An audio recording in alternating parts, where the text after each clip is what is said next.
Welcome to the Locks and Dogs and NFL Picks podcast, Super Wild Card Week edition. Bang, bang! We've got the NFL locks and a few dogs that you need to hear. And the Super Wild Card Week picks starts right now. Welcome back, Locks and Dogs. This is Matt. This is Mark. Mark, how have you been? You feeling better? Yeah. I've recovered since. Awesome. Glad to hear it. We were all worried. Yeah. Okay. But yeah, I'm rested up. I'm ready for this Super Wild Card weekend. Probably my favorite weekend of NFL football aside from opening weekend. That's not true. What? Your favorite weekend. The final week of preseason is your favorite. Oh, yeah. Yeah, but the one that really counts, I really enjoy. My favorite week might be week 18. Honestly, I enjoyed those games so much. There was just so there's just so much to take in with week 18. You know, with trying to figure out like, who's going to keep their job.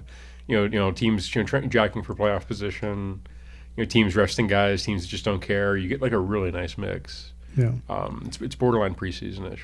Well, you're the king of week 18. Dude, I was locked in. It was a good week. So it must feel pretty good to finish out the regular season strong as a king. I wanted to come into the playoffs hot. You know, you want to peak as the season goes on. So if you start off slow, you can always improve. If I'm honest, in week one I was capping at like a B- level. Now I'm trending towards an A+. I'm at a strong A, trending towards an A+. Is where I'm at the moment. All right. That way I can. The goal is to go undefeated in the playoffs. Perfect. Every pick correct. There was 1 year I missed one game. That was a long time ago. When there were a lot fewer games. Yeah. But yeah, no, there was 1 year. There was 1 year I was picking against the spread, and I only missed one, and that's the best I've never been perfect. But I keep, the goal is playoff perfection, just to run the table in the playoffs is where I want to be. All right. It's just kind of run down week 18 real quick. We're not going to spend too long on these. Steelers 17, Ravens 10. I had this as a winner. I had the Steelers covering. Again, it was one team playing for a playoff position, another team resting just about everybody was the handicap. Yeah, I kind of expected more out of the Tyler Huntley Ravens, but Except Texans 23, Colts 19. We were both on the Colts for this one. We both ate it. You know, one team just wanted it more. Yeah. Yeah, and the Texans are in the playoffs and the Colts aren't. So there you go. Next up, Bengals 31, Browns 14. This was an easy handicap, I felt. I was on this one. Yeah. I guess I should have seen the writing on the wall when they, when they were going to start Jeff Driscoll. That was a bad call by me. Bad call. I mean, you didn't know the Bengals were going to play everybody, but what are you going to do? Next up, Lions 30, Vikings 20. You had this, I didn't. No, we were both on that. Oh, were we? Oh, yeah, we were. Okay, so we both had this one. Yeah. It's just the quarterback play for the Vikings was just so poor. There was just you couldn't, especially on the road. No, thank you. Yeah. So yeah, it's good handicap by us on that one. Next, my favorite game, Titans 28, Jaguars 20. When you've got to count on the Jaguars to crap all over themselves, they always deliver. It's so sad I can't bet on the Jags anymore. Week one is 8 months away. Yeah. Yeah, I was on the right side of that one. I did sprinkle the money line a little bit for this one. A lot of good it did the Titans. They fired Mike Vrabel. Mike Vrabel anyway. You get the big emotional win at home with Derrick Henry giving his farewell speech. Mike, not so fast. Yeah. Clean out your desk. Yeah. So Jets 17, Patriots 3. We were both on the wrong side of this one. I thought the Patriots were going to stay. I mean, it was a home game, the nasty weather, the really nasty weather. It kept cutting to Bill Belichick on the sidelines, just looking like progressively more miserable as the neck gaiter. It started off like below the chin, and then slowly worked its way over the mouth. Then it was like up above his eyes by the end of the game. Yeah. And he still has a job as of this moment. Yeah. It sounds like they haven't decided anything in New England yet. It would be weird to see him and Nick Saban peace out the same week. I guess anything can happen now. Yeah. So I mean, after Vrabel, Michigan retiring, Nick Saban, good for them. Next on the list, this is another good one. Falcons 48. I'm sorry, Saints 48, Falcons 17. For this one, we were both on the Saints. That was again. Falcons on the road, man. We kind of figured that out. I'm really gonna miss betting against Arthur Smith on the road. Yeah. Although he did go out in a blaze of glory. And Jameis took control of the game to get that last touchdown at the end. Just taking an executive decision. Okay, yeah. This one had me salty. Buccaneers 9, Panthers 0. The Panthers had not one but 2 touchdowns. Well, okay, they lost one to a penalty, and they lost one because DJ Chark fumbled as he was crossing the goal line. Yeah. So that would have been the cover. Yeah. I mean, either one of those. If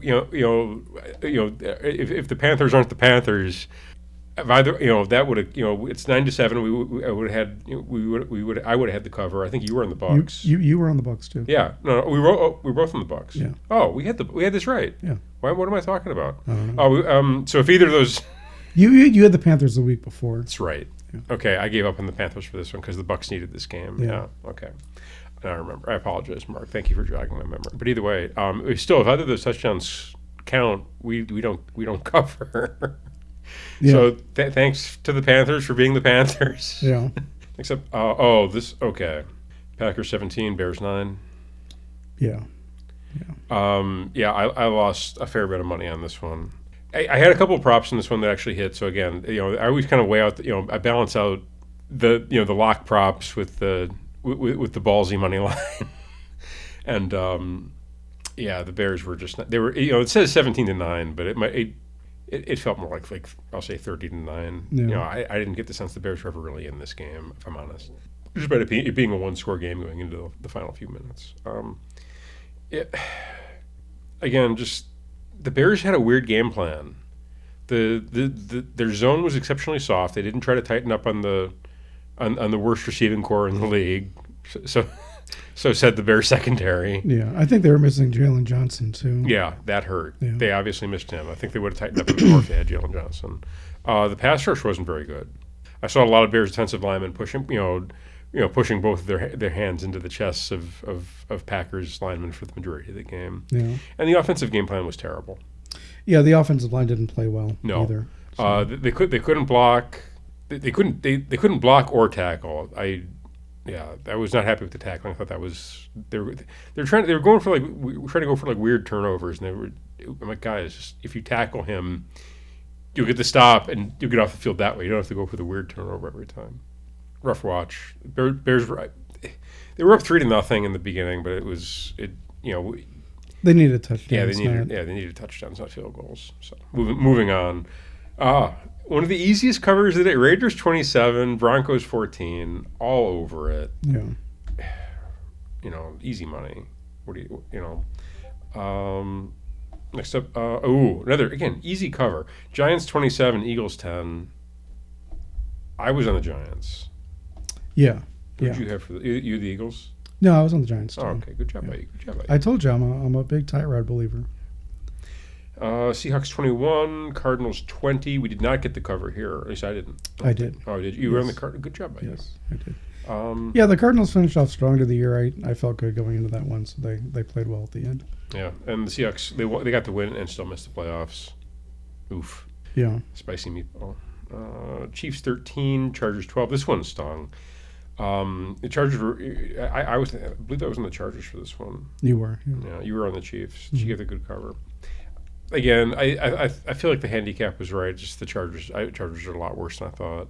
I think that they were in this like right up until the end. Like they had a chance to score a touchdown. They ended up having to take a field goal, and the Chiefs answered, I think, with another field goal. I think was how it played out. It's a nothing game. It's sad I didn't get the I didn't get the cover. Good job by you though. Rams 21, 49ers 20. We both missed on that one. We both hated it here. I figured. I thought the 49ers were gonna show up for this one. They did not. No. I guess the Rams needed to win more. So And Carson Wentz led the Rams to victory. He did. He got a win in 2020. And I told you about the rushing props. Dude, he ran 17 times. Yeah, he did. Cowboys 38, Commanders 10. I was on the Cowboys. You were on the Commanders. Yeah. I mean, it started off all right. I mean, but then things. Wait a minute. Things kind of got out of hand. It was 21-10 in the first half. Yeah. The line was 13. Well, yeah, it started off okay in the first 11-point deficit is an okay start. I'm talking about the first quarter. No. It was 7-0. There you go. 7-0 Cowboys. Yeah. Commanders still cover the 14 points at 7-0. It's a 4-quarter game. They hold up four fingers for a reason, Mark, because you have to play all 4 quarters. Like I said, it started off all right, and then things got out of hand. All right. And the Sunday night game, I was all over the Dolphins on this one, and they were they were up 14-7 at half, and I thought they were, if they got one more score, they kind of salted away. They did not get one more score. Yeah, Josh Allen got the interceptions out of the way early. He really did. Yeah, so that's also Josh Allen rushing props for this weekend. He just doesn't care anymore. He's just he's kind of he's like he just doesn't care. He's just like, okay, I think Stephon Diggs has probably got an injury of some. There's something going on with Stephon Diggs. Yeah, whether he's super boo-boo face or he's hurt or both. I don't know, but there's something going on there because that production has dropped off. Gabe Davis is out, and I think his tight ends are kind of banged up. They've been kind of banged up all year. Yeah. So, but either way, you're gonna see Josh Allen doing like superhero, like going like full Superman in this one, like just putting the team on his back and just like willing them to victory. So, yeah, I was on the Bills. I was on the Dolphins. You were on the Bills. Great job by you. All right. You want to talk firings? Yeah, we go can. Through. Arthur Smith, any thoughts? Yeah, I mean, there's a coach that really didn't prioritize the quarterback position anyway. Like, I don't know, because the year before they had Marcus Mariota as their starter, and he wound up, I don't know if you remember, but he wound up quitting on the team at the end. He wound up packing up and leaving towards the end of last season. That's right. And then they go to Desmond Ridder and Taylor Heineke. So he undervalued the quarterback position and then, drafted the running back. Yeah, the Bijan Robinson, and then refuses to play him in any meaningful way. So that's kind of not entirely surprising. And then he had the bitch session at the end of the Saints game where he was complaining to Dennis Allen about running up the score. Yeah. Not too surprised. I'm pretty sure his team hated his guts. Yeah. Is the overwhelming impression that I got. Just I don't know. I try to look at the body language like when you have like interviews with guys, and the overwhelming impression I got was that everybody hated this guy's guts. So I don't think we're going to be seeing him in a head coaching role anytime soon. I kind of doubt. I think that's the end of the road for him. Yeah. So Dennis Allen stays in New Orleans. Yeah. New Orleans fans are not happy. With him as your coach, you're only going to be so. He's kind of like that Lovie Smith. If he's your coach, you're only going to be so bad. With him as your coach, you're only going to lose so many games. Yeah. You might not make the playoffs, but you're only going to lose, 8 games at most. You're not going to win more than 10, but you're not going to lose more than 8. Yeah. I think we'll see what happens with him if they can figure it out. If they hand the reins over to Jameis next year. I don't think they will. Oh yeah, what is that? Yeah, so his team went rogue on him, and they decided to keep him anyway. Oh yeah, well, I mean, I'd be surprised if Jameis comes back next year. Yeah, that's a good point. I think a lot of those guys are moving. Yeah, we gotta clear our locker room. I'd love to see Jameis as a backup in Chicago. That would be my Barstool Sports has a lifetime job offer for Jameis if he can't find a backup job. Oh really? Yes. They'll hire him and just to have him just have him around. To have him in the building. To have him essentially, yeah. Character guy. Yeah. So Dennis Allen stays. Riverboat Ron Rivera whacked. Yeah, that wasn't surprising. No, I think we were all kind of expecting it. It's about do you think he coaches? You think he gets a head coaching job again? Depends on if he wants to. I mean, I could see him. He's gonna be close to 60 now, isn't he? Yeah. So yeah. I think I could see if he wanted to go to college, I think he'd actually do really well there. Yeah. I think he's got a good personality for it. Yeah. Who else? Matt Eberflus is staying. Yes. Bill Belichick, status unknown. Yeah. Well, the big shocker today was Pete Carroll. Oh yeah, Pete Getting- Carroll getting what? Well, Is this a retirement or just a firing? well, they're moving him upstairs, so he's not leaving the organization. Oh, okay. He's- So this is a gold watch, is what this is. yes, they're pretty Okay. much doing what they did to Bruce Arians after, what they did to Bruce Arians. Well, I think Bruce Arians wanted to retire, and they asked him to stick around. It was more. yeah. I don't think they forced Bruce. I think Bruce Arians wanted to. Yeah, well, Bruce Arians had a myriad of health issues too, Yeah, so that it's was true, it's the other accurate, thing. yeah. So not so much the case with Pete Carroll, but yeah, he's staying in the building, so he'll be there as an advisor. But that was the big shocker today that they were moving him upstairs. Honestly, I'm really not that. I'm honestly not that surprised. I think it's about time. I think he's coming up. He's 72, 73 years old, and I think that's. He's really pushing. If you're the oldest. I think Romeo Crennel was the oldest man to ever coach. I think he was like 73, and so he was coming right up on that coach expiration date. So, hang out upstairs for a couple of years. Go fishing. Hang out. Watch some film. Give some advice. Take her easy. Yeah, He's earned it. yeah. You're already diving into the Super Wild Card Weekend picks. Oh well, we're missing one. I apologize. Who did well, this? we kind of mentioned it, but the Mike Vrabel firing. Oh, I'm a jerk. That was that was the real shocker. I mean, Yeah. I don't think this team was bad because of Mike Vrabel. No. I think he probably got more out of this group than he probably should have. I mean, they had 6 wins this year? Yeah. Is that how many it was? I think it was. But overall, yeah, he was very much a coach that got, the most out of the talent that he had. I've never been a Ryan Tannehill fan. I never thought he was a particularly good quarterback. Show me what a Ryan Tannehill fan looks like. Right. That's up there with like Mike Pence voter. Who was that person? Yeah. But despite Ryan Tannehill, he was able to get him to the playoffs on multiple occasions. So yeah, he was definitely a coach that got the most out of the team that he had. Rumor is that if Belichick gets let go, he's going to wind up going to New England. I can see it. To be the head coach. All right, you ready to dive in? I'm ready for the Super Wild Card Weekend. All right, let's get wild. Super Wild Card Weekend starts on Saturday. Mm-hmm. First on the list, we've got Browns at Texans. Browns are laying 2.5, and the over/under is 44.5 on this one. The early action has 65% of the bets on the spread coming on the Browns, 63% of the bets on the over, and 72% of moneyline bets coming in on the Browns. Okay, Mark, how are you kicking off Super Wild Card Weekend with this game? So I'm going with the Browns minus 2.5. The Browns, they've been really good all season. Good coaching, good defense, good offense. Great wide receivers, running backs.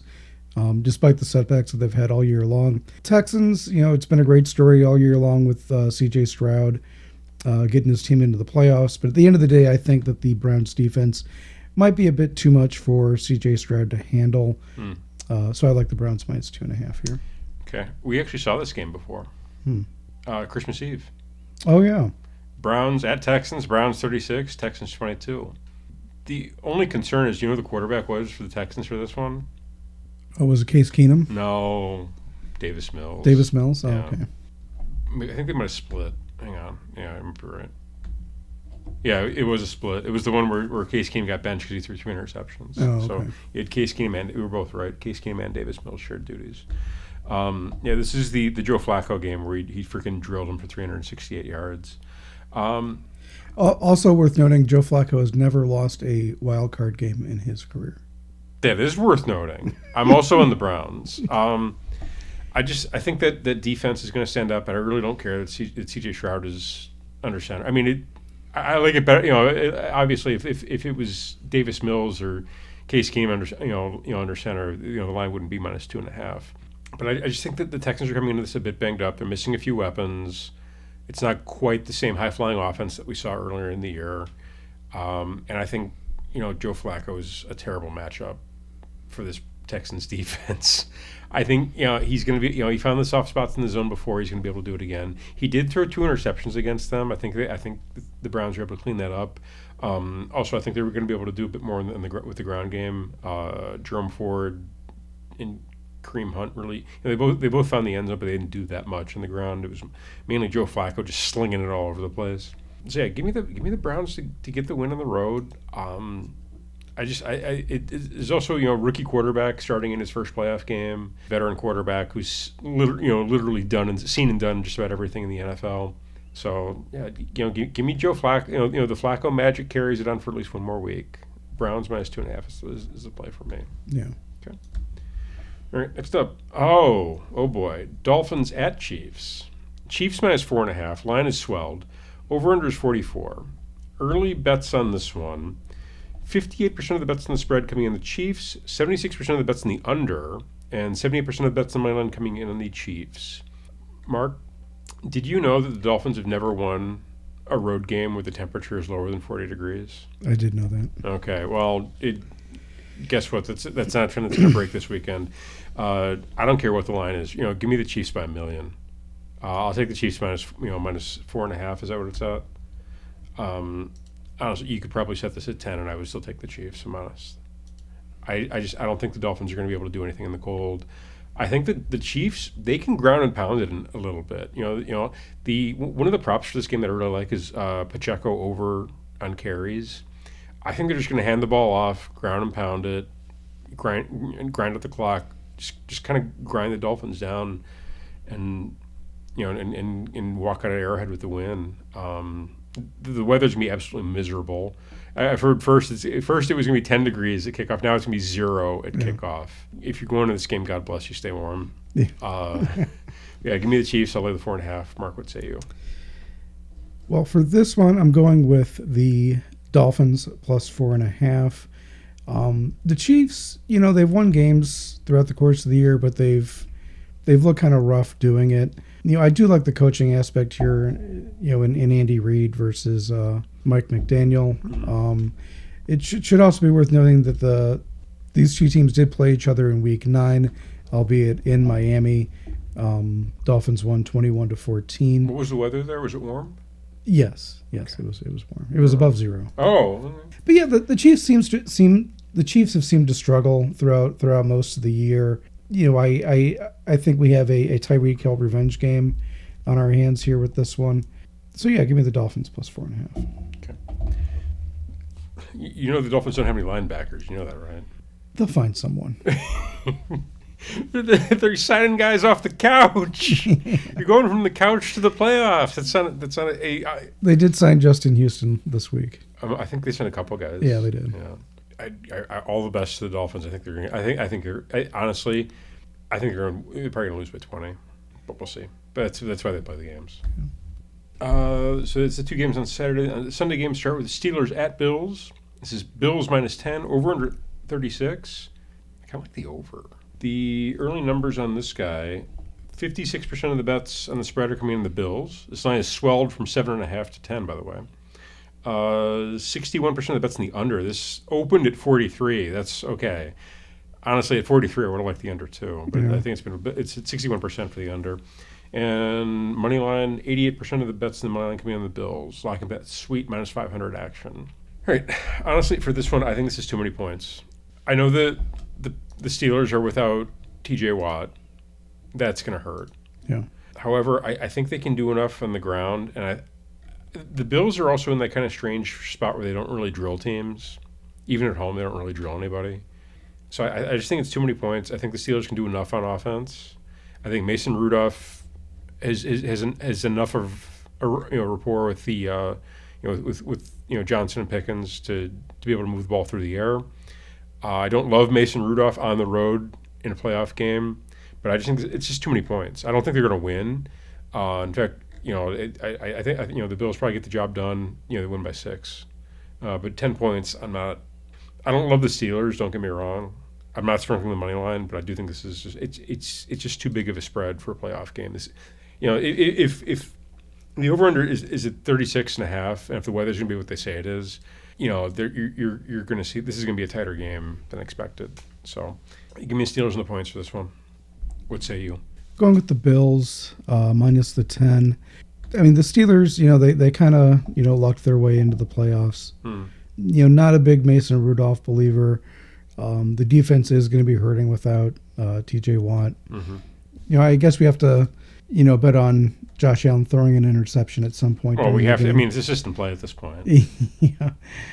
just taking a look here, if you take a look at, some of the losses that the Steelers have, Week 15 against the Colts, they lost 13-30. Who was the quarterback in that game? That might have been our boy Mitch. I think it was Mitch. Yeah. Week 13, they lost 10-24 against the Cardinals. Who's the quarterback in that? That might have been Mitch also. I'm seeing a pattern here, Mark. A pattern is emerging from the cloud. We're looking at week 8. Loss against Jacksonville, 10-20. I don't think that one was Mitch's fault. That was Kenny Pickett. That might have been Kenny Pickett's fault. But the point against the Texans in Week 4, they lost 6-30. So the point that I'm trying to make here is you can't put points on the Steelers defense. It's not impossible. So the Bills, they're able to put up points if Stephon Diggs can get whatever he's got going on figured out. No. And if Josh Allen can limit the turnovers, I think they can. Limit, yes. I think still have, yes. He'll have one. Oh yeah. But that being said, I like the Bills minus the 10. I think that they can. I think they'll probably win by 14. The night game, Packers at Cowboys. Cowboys minus 7.5. 50.5 is the over under. Early bets on this one. 58% of the bets on the spread coming in on the Packers, 83% of the bets on the over, and 75% of the bets on the money line coming in on the Cowboys. What are you doing on Sunday night? Well, we've talked all season about how the Cowboys have been good at slaying bums. Yep. At home. So I'm going with the Cowboys minus 7.5. The Packers are the lowest NFC seed here.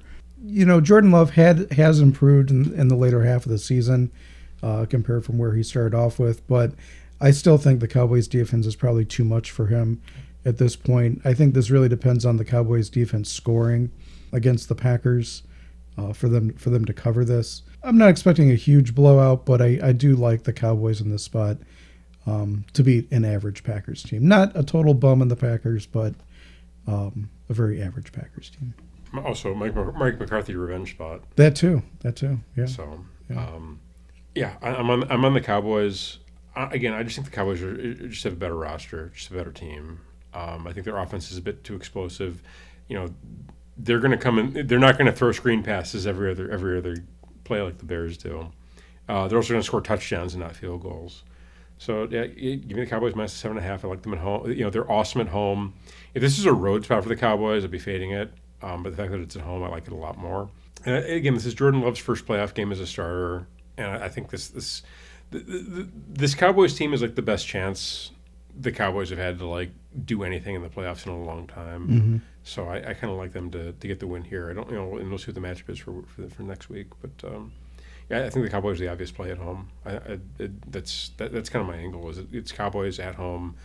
We've seen them as the bum slayer at home, and I think they're probably and I think they're going to cover the number pretty easily. So give me the Cowboys minus 7.5. Next up, the night game here. Rams at Lions. So many storylines here. Well, one big storyline. Line on this one, I've got Lions minus 3, over under at 51.5. Early action coming in here. 74% of the bets on the spread coming in the Rams. 78% of the bets in the over. And 79% of the money line bets coming in the Rams. Okay, everybody's fading the Lions right now. Mark, what say you? I'm going with the Rams plus 3. So my logic here is this. I think these are two pretty evenly matched teams. They have, a good wide receiver core, good defense. I think for me, this really comes down to coaching. We've seen MCDC make some kind of meathead decisions in the past couple of weeks. One with the 2-point debacle, and then again playing his starters in the final week of the season, leading to a Sam Laporta injury. Yeah, without the top tight end, yeah. Yeah. It should be noted that they should know by Friday whether or not Laporta's going to play. It seems probably doubtful, but they're kind of waiting until Friday. Yeah, I guess. But yeah, they're two pretty evenly matched teams. I like the Rams to cover here. Whether or not they win, has yet to be seen. But I think it ultimately comes down to coaching. Sean McVay's been here before. He's won a Super Bowl with Matthew Stafford, lost a Super Bowl with Jared Goff. Mm-hmm. And this is MCDC's first postseason game as a head coach, too. That's correct, yeah. I believe so. Yeah, I'm going with the Rams plus 3. Okay. I'm on the Rams plus 3, and I'll take the money line. I think they win this outright. Wow. I'm just going, again, it's the been there, done that Rams against a Lions team that, this is their first time in the playoffs. they did get they got the cover against the Vikings last week, and it was good to see. The only reason they got that cover is because they kept their starters in. If they would have brought in the backups, I think the Vikings would have clawed their way back into that one. Mm-hmm. And they're coming in beat up. Yeah. It seemed like every other play there was a Lion like limping off the going into the tent. I don't know if that's the best strategy, especially since I don't think they really needed this game. Like I don't think there wasn't a whole lot to be. I mean, I guess maybe they had an outside shot at the 2 seed, maybe, but it didn't make a lot of sense to me. I think they were overplaying their hand a bit. So I think it's going to come back to bite them.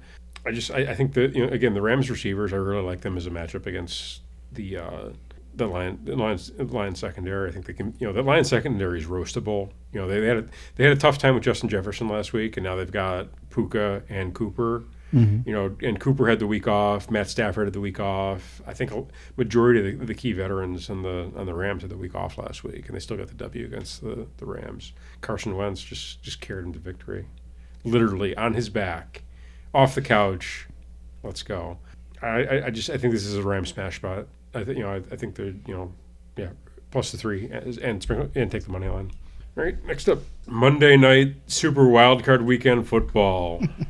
Eagles at Buccaneers. Eagles -3 is the line. Over under at 44. Bets on this one, 60% of the bets on the spread coming in the Eagles, 91% of the bets in the under, and 63% of the money line bets coming in on the Buccaneers. Okay. What are you doing here? Going with the Bucs +3. The Eagles, they've limped their way into the playoffs. They've lost, 5 of their last 6. A.J. Brown is beat up. Jalen Hurts. Literally. Yes. Jalen Hurts. Yeah. Everywhere. It seemed like he had a leg injury going into last week or throughout the second half of the season. Now he's got the finger. It should also be worth noting that Baker is banged up as well, but both teams have an extra day to try to get healthy for this one.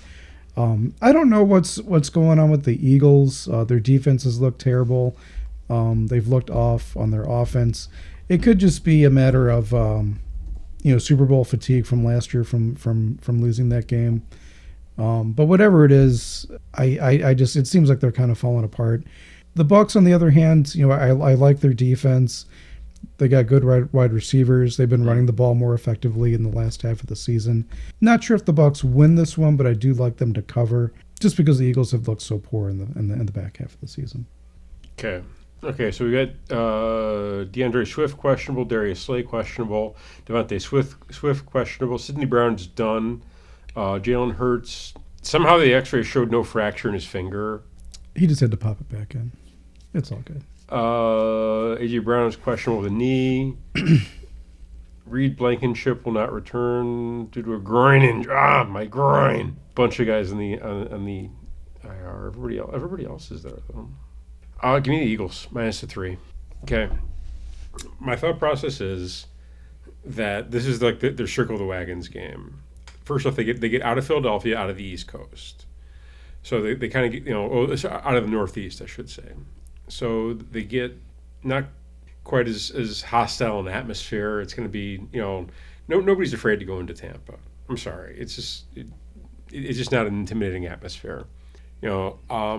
So they're getting away from the distractions up north. Get to go down south. Get to regroup, recenter. And I just think this team is just such a veteran team that they're just going to find a way to get the W and get the cover here against a Bucs team that I don't think is. I mean, they scored 9 points against the Panthers. The only reason they won that game is because the 2 touchdowns. Got one. Again, DJ Chark is a moron, and they got a holding penalty and another long touchdown that it probably wouldn't. I mean, I think he probably would have scored anyway, if I'm honest. But either way, so. They're coming off a game that they needed to win. They didn't look great against the Buccaneers. It's a 9-0 win. Baker is also banged up. I think he might be as banged up as Jalen Hurts. Who knows the bang up levels. They don't have power bars above their heads, so I can't really tell you. So, I don't really trust Baker in the playoffs, even if he is at home. He has won a playoff game before. So is Jalen Hurts. Well, yes. So I just think this is the Eagles regroup before the next week's Dream Crusher. I think in every wild card weekend there's a big upset. I think this is the stunning upset. Steelers Bills. No, this is your stunning upset for Super Wild Card weekend. What if the Packers upset the Cowboys? That could happen. I don't want to get too off tangent, but I mean I can't imagine what that would mean if the Cowboys lose in the first round of the playoffs to the Packers. Yes. The Packers could cost get Mike McCarthy fired again. Yeah. Oof. Yeah. Yeah. So that's all the more motivation for the Cowboys to win. Again, the Eagles literally limped their way into the playoffs. They're going to limp their way through this game because the Bucs limped their way into the playoffs. They're barely on life support. I think this is your stunning upset for the. This is the zombie Eagles coming back to life for 1 week before they get drilled next week. That's the play. All right, time for locks and dogs. I don't have that many. I guess the Rams are my dog, and my lock, Chiefs. I'm gonna lock up the Cowboys. Sorry, I kind of steamrolled it there just because I was going through my dogs and I didn't have very many, so I just kind of steamrolled it. I apologize, Mark. No, that's okay. What do you got? I'm locking up the Cowboys again. It's almost in fact. Okay, now I'm switching my pick. What? I'm on the Packers now. What? No. Are you really changing Yes! to the Packers? I don't think you can do that. I just did. It's not that it's got a delete key on the keyword for a reason. Oh, all right. I'm locking up the Cowboys. Packers plus 7.5. Let's go Pack go. The franchise will be over if they lose this weekend. Yes. So yeah, I'm locking up the Cowboys. My dog, Baker Bucks, all the way. Well, you're not changing that pick too. No, I've already bet against. Oh, okay. I don't. There isn't a third team I could bet on in that game. All right, so one of us is going to be really happy at the next show, and the other one of us is going to be, having to issue the apology. All right, this has been the Locks and Dogs podcast for Super Wildcard Week. Bang bang of the NFL season. Check out locksanddogs.com for the latest in gambling picks and news. Hit that subscribe button to get notifications on the latest episodes, and please leave us a review. We'd love to get some 5 stars. We just want to hear feedback. For Locks and Dogs, this is Matt. This is Mark. And we'll see you next week.